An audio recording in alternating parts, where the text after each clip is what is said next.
গোটা পৃথিবীতে এখন মুমিনের ঈমান নিয়ে খেলা হচ্ছে। মুমিনের ঈমানের অবস্থা নিয়ে এখন তারা তামাশা করতেছে গোটা পৃথিবী।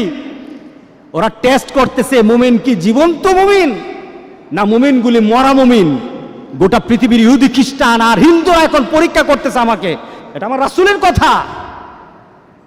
মরে দেখো তোমার শান, তোমার মর্যাদা, তোমার অবস্থান, তোমার ক্ষমতা, তোমার অর্থ, মরে দেখো। তুমি যদি নিজের জীবনকে মূল্যায়ন করতে না পারো, আল্লাহ যেটা বলেছেন ইল্লাল্লাযীনা আমানু, যদি ইমানদার না হয় মরো, তুমি কতটুকু ক্ষমতা, তোমার কতটুকু অর্থ, তোমার কতটুকু গাম্ভীর্যতা, তোমার কত মর্যাদা। ফেরাউন, সাদ্দাত, নমরুদই তো দুনিয়াতে থাকতে পারে নাই। কথা ঠিক আছে কিনা বলেন? ফেরাউন, সাদ্দাত, নমরুদই তো দুনিয়াতে নাই। আছে নাকি? ফেরাউনের বাড়ি আছে, সাদ্দাতের বাড়ি আছে, সম্পদ ছিল কিনা বলেন? সবই তো ছিল, কিন্তু তারা কি লাভবান না ক্ষতির মধ্যে আছে? ক্ষতির মধ্যে আছে। আল্লাহু আকবার, আল্লাহু আকবার। ইল্লাল্লাযীনা আমানু, যারা ঈমানদার, আল্লাহ বলেন তার কোনো ক্ষতি হবে না। একটা মুমিন যদি চিন্তা করে আমি এখানে কেন আসলাম, কেন এলাম পৃথিবীতে, আমাকে কি করতে হবে, আর আমার পরবর্তী ডেস্টিনেশন কোথায়, আমি পরবর্তীতে কোথায় যাব, এই তিনটা চিন্তা কোনো বান্দা যদি ধারণ করে, আল্লাহ সুবহানাহু ওয়া তাআলা তার আখিরাতকে গুছিয়ে দিবেন। আমাদের জীবনটা কেমন, আমাদের জীবনটা সম্পর্কে আমরা কি চিন্তা করতে পারি? কোনো ব্যক্তি হাতের মধ্যে বরফ নিল, বরফটা হাতে ধরে রাখলে সে যতক্ষণ পর্যন্ত বরফের দিকে তাকিয়ে থাকে, সে চিন্তা করে আমার ব্যবসা হবে, আমার হাতে বরফ আছে। বলেন তো দেখি বরফ কি থাকবে? হ্যাঁ, ধরে রাখুন তো বরফ। কতক্ষণ পর কি হবে? বরফ আর পাওয়া যাবে না, বরফ আর থাকবে না তার হাতে। মানুষের জীবনটা তেমন। আপনি বরফ হাতে নিয়ে রেখেছেন, আপনার জীবনটা একটা বরফের মতো, হাতে বরফ, আপনার বরফ কিন্তু গলে যাচ্ছে। কিভাবে যাচ্ছে? এক একটা মুহররম মাস চলে আসে, 1441 সাল ছিল, চলে গেছে, বরফ গলে গেছে। 1442 সাল এসেছে, আনন্দ হওয়ার কিছু নেই, বরফ কিন্তু গলে গেছে। সুবহানাল্লাহ, আপনার বরফ কিন্তু গলছে। একজনকে বলা হলো যে আমাকে নোটিশ করে দিও, আমাকে জানিয়ে দিন। আল্লাহর কাছে বলল দাউদ আলাইহিস সালাম, রব্বুল আলামিন আমার শেষ মুহূর্তটা আমাকে জানিয়ে দিও, শেষ মুহূর্তটা আমাকে জানিয়ে দিও, আমার জীবনের শেষ মুহূর্তটা আমাকে একটু নোটিশ করে দিও। আজরাইল আলাইহিস সালাম উপস্থিত। কি ব্যাপার? আমি না বলেছিলাম যে আমাকে একটু জানানোর জন্য, আপনি কখন আসবেন, আমার জীবনের শেষ মুহূর্তটা জানানোর জন্য বলেছিলাম। কোন জানানো আগে থেকে রিমাইন্ডিং ব্যতীত আমার কাছে চলে আসলেন, ব্যাপারটা কি?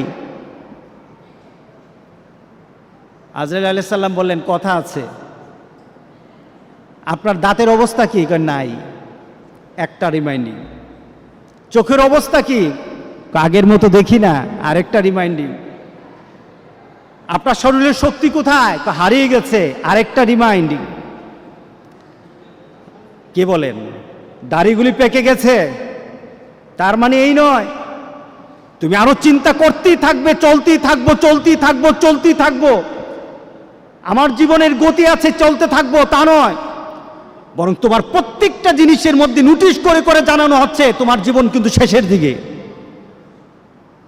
এটাই তো আমাদের বৎসর গণনা, এটাই তো আমাদের জীবনের গণনা, এটাই তো আমার নতুন বৎসর আমাকে এই সংবাদ দেয়। এই নতুন বৎসর হয়তো তোমার জন্য আরেকটা বৎসরের সুসংবাদ নিয়ে আসবে, অথবা তোমার এই বৎসরটাই শেষ বৎসর। তোমার 1441 হিজরি ছিল অনেকের জন্য আবার আনন্দের বিষয়।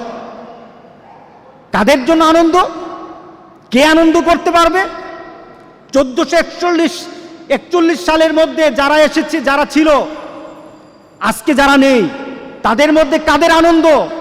তাদেরই আনন্দ যারা আল্লাহ সুবহানাহু ওয়া তাআলার সেই কথার সাথে নিজেকে মিলিয়ে নিয়েছে।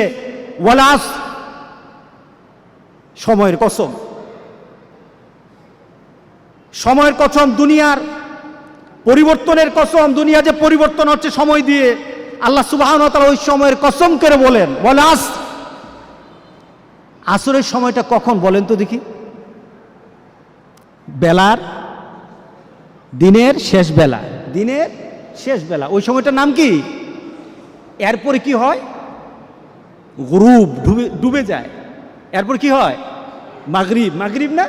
দেখুন আল্লাহ সুবহানাহু ওয়া তাআলা আসরের নামটা নিলেন সময়কে বলার জন্য, অর্থাৎ সময়টা তোমার এত কম, তোমার সময়টা এত কম, তুমি আসরের সময় মাত্র আছো, একটু পরে কিন্তু সূর্য ডুবে যাবে। তোমার জীবনটা আসরের মতো, একটু পরে কিন্তু তোমার মাগরিব চলে আসবে। অর্থাৎ তোমার জীবনের যে সূর্যটা আছে, সূর্যটা কিন্তু প্রান্তে চলে এসেছে। তুমি সব সময়, তোমার জন্ম থেকে তুমি জীবনের প্রান্তে আছো, ডুবে যাবে একটু পরে মাগরিব হয়ে যাবে। এটাই তোমার জীবন, ঠিক না? আসরের থেকে মাগরিব কতটুকু সময়? অল্প সময়। আল্লাহু আকবার, আল্লাহু আকবার, আল্লাহু আকবার। আল্লাহ কি তুলনা দিলেন বলে! এখন মিলিয়ে নেন, আপনার আমার জীবনকে এখন মিলাই। আল্লাহ বলছেন ইন্নাল ইনসানা লাফি খুসর। প্রত্যেকটি মানুষ, প্রত্যেকটি মানব, ইনসান বলা হয়েছে, হিউম্যান কাইন্ড, প্রত্যেকটি মানুষ আল্লাহ বলছেন ক্ষতিগ্রস্ত, সবাই ক্ষতির মধ্যে আছে। আমরা ক্ষতিতে আছি কিনা বলেন? গত বছর 1441 সাল যখন আসে, আপনার দেহের মধ্যে কিন্তু একটু শক্তি ছিল, ভালো অবস্থা ছিল। 41-এর মাঝেই বিশাল পরিবর্তন হয়ে গেল গোটা পৃথিবীর। একটা কষ্টদায়ক পরিবেশ আরম্ভ হয়ে গেল। যার সাথে কথা বলি শরীরটা ভালো না, আগে তো শরীরটা ভালো থাকতো, এখন যেন কেন ভালো না, খালি জ্বর উঠে, ঠিক না? আগে তো এত কাশ দিতাম না, এখন খালি কাশি দিলেই মনে করে যে আমার জীবনের অবস্থা এদিক ওদিক হয়ে গেছে। কথা ঠিক আছে কি না? তার মানে কি, আপনি 1441 সাল থেকে এখন আপনি এমন জীবনে চলে আসছেন, আপনি নিজেকে প্রশ্ন করে বলতেছেন আমি ক্ষতিগ্রস্তের মধ্যে, আমার দেহ নষ্ট হয়ে যাচ্ছে, আমার দেহের পরিবর্তন চলে আসতেছে, আমি দুর্বল হয়ে যাচ্ছি, আমার চিন্তা চেতনায় দুর্বল হচ্ছি, আমার ভাবনাতে দুর্বল হচ্ছি, আমি আমলে দুর্বল হয়ে যাচ্ছি। আগের মানুষগুলির আমল শুনলে চোখে পানি চলে আসে, আমি করতে পারছি না, আমি ক্ষতিগ্রস্ত। কে বলেছেন? আল্লাহ সুবহানাহু ওয়া তাআলা বলেছেন ইন্নাল ইনসানা লাফি খুসর। পড়েন, ইন্নাল ইনসানা লাফি খুসর। আল্লাহ বলেন না, আমার কিছু বান্দাকে আমি কিন্তু ক্ষতির মধ্যে ফেলে দেব না। আমরা কি পড়তে চাই বলেন তো দেখি? আমরা কি পড়তে চাই যে আল্লাহ বলেছেন আমার কিছু বান্দাকে, তার জীবন, তার যৌবন, তার জীবনের সকল কর্ম, তার আখিরাতকে আমি ক্ষতিগ্রস্তের মধ্যে ফেলে দেব না? আল্লাহু আকবার বলি। আমি তাকে ক্ষতি করব না, দুনিয়া তো ক্ষতি করব না, আখিরাতে তার ক্ষতি হবে না। ইল্লাল্লাযীনা আমানু ওয়া আমিলুস সালিহাত। মিলাই নেন, ঈমান, যার ঈমান আছে। কি আছে বলেন? আমাদের ঈমান আছে কিনা বলেন? আছে, আলহামদুলিল্লাহ। ঈমানটা কেমন? রাসূল সাল্লাল্লাহু আলাইহি সাল্লামের ঈমানের ব্যাপারে বললেন এমন একটা সময় আমার উম্মতরা পড়ে যাবে, আমার উম্মতরা এমন একটা সময় পড়ে যাবে, তখন হাতের মধ্যে জ্বলন্ত আগুন রাখা, জ্বলন্ত কয়লার আগুন রাখা সহজ হবে, কিন্তু আমার উম্মতগুলির ঈমান বাঁচানো তত কঠিন হয়ে যাবে। এটা সহজ, কিন্তু ঈমান বাঁচানো কঠিন। কে বলেন ঠিক আছে কিনা বলেন? আহা, নতুন ঘটনা, নতুন কথা। আমরা আমাদের বন্ধু বাঁচতে পারি না, আমরা আমাদের ভালোবাসা কিসের সাথে রাখবো সেটা আমরা ভাবতে পারি না। আমরা কিছু ঘটনা শুনলে আমাদের মধ্যে চেতনা সৃষ্টি হয় না,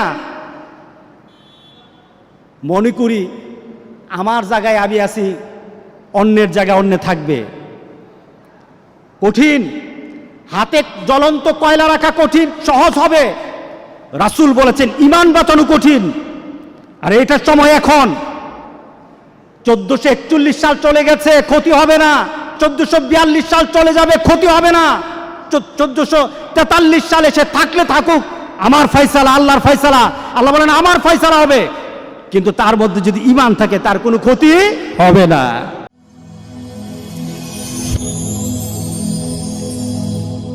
Rose TV 24.